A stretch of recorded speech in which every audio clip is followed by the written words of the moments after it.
اللهم صل على محمد وآل محمد اللهم صل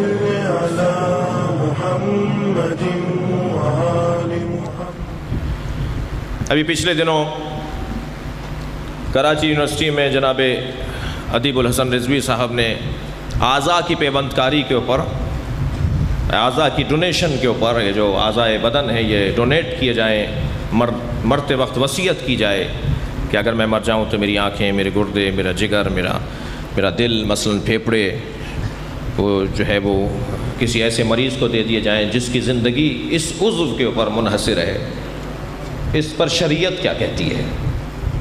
شریعت کیا اجازت دیتی ہے؟ تو انہوں نے جناب مفتی شیرانی صاحب کو ہمارے دیوبندی بھائیوں کی طرف سے بلایا، مفتی منیب الرحمان صاحب کو بریلوی بھائیوں کی طرف سے بلایا، اور مجھ طالب علم کو شیعوں کی طرف سے بلایا۔ تو کراچی یونیورسٹی میں سیمینار تھا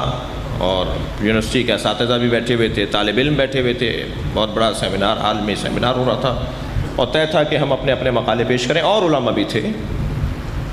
یعنی بریلوی اور علماء بھی تھے، دیوبندی اور علماء بھی تھے۔ تو ہم نے بھی اپنا مقالہ پیش کیا جو کتاب کی شکل میں چھپ بھی چکا ہے۔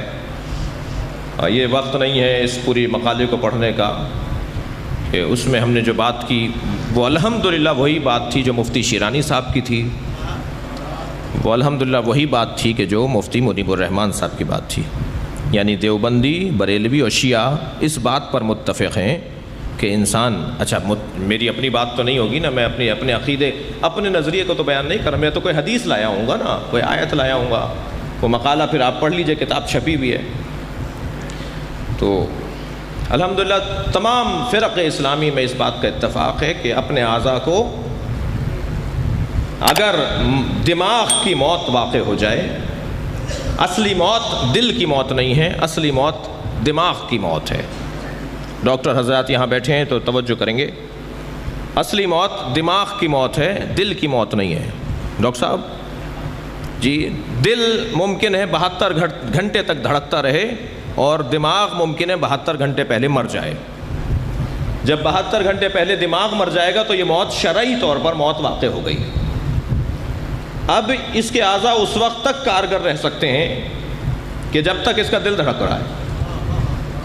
تو کسی کے 72 گھنٹے، کسی کے 8 گھنٹے، کسی کے 2 گھنٹے، اسی دورانیے میں اگر کوئی وصیت کرتا ہے کہ میری اگر مغزی موت واقع ہو جائے، میری اگر دماغ کی موت واقع ہو جائے تو میرے فلاں فلاں اعضاء، آنکھیں، فلاں دل، گردے، پھیپھڑے وہ مریضوں کو دے دیے جائیں، تو شرعی طور پر یہ وصیت وہ کر سکتا ہے اور اعضاء کو ہدیہ کیا جا سکتا ہے۔ دنیا میں 5 ممالک ہیں جہاں اعضاء کی ڈونیشن 100% سے لے کر 60% سے لے کر 100% تک ہے، اور وہاں گردے کا مریض اس بنیاد پر نہیں مرتا کہ وہاں گردہ نہیں مل رہا۔ ان 5 ممالک کے اندر ایران سب سے پہلے نمبر پر ہے کہ جہاں گردے اسٹور ہوئے ہوئے ہیں، فریز ہوئے ہوئے ہیں، بینک میں رکھے ہوئے ہیں، ان کا بینک کہلاتا ہے، اعضاء کا بینک ہوتا ہے، اس بینک میں وہ رکھے ہوئے ہیں، کسی مریض کو ضرورت ہوگی ڈاکٹر تشخیص دے گا، وہاں سے بینک سے وہ گردہ نکالا جائے گا، اور ان مریضوں کا جو ایکسیڈنٹ میں انتقال کر گئے یا کومے میں جا کر انتقال کر گئے، ان مریضوں کے گردے، پھیپھڑے، آنکھیں، دل، ان مریضوں کو لگا دیا جائے گا۔ یہ شرعی طور پر فقہ اہل بیت کے مطابق جائز ہے، ٹھیک ہے۔ اور اگر کسی کا گردہ دینے سے اور کسی کا دل دینے سے کسی کی جان بچے گی تو نہ صرف ٹھیک ہے، جائز ہے، بلکہ ثواب ہے اور واجب ہے۔ تو ہمیں اور آپ کو بھی یہ وصیت کرنا چاہیے۔ اس کے اندر بحثیں ہیں، بہت زیادہ باتیں ہیں، میں اس میں جاؤں گا تو لمبی ہو جائے گی بات، کہ اگر کسی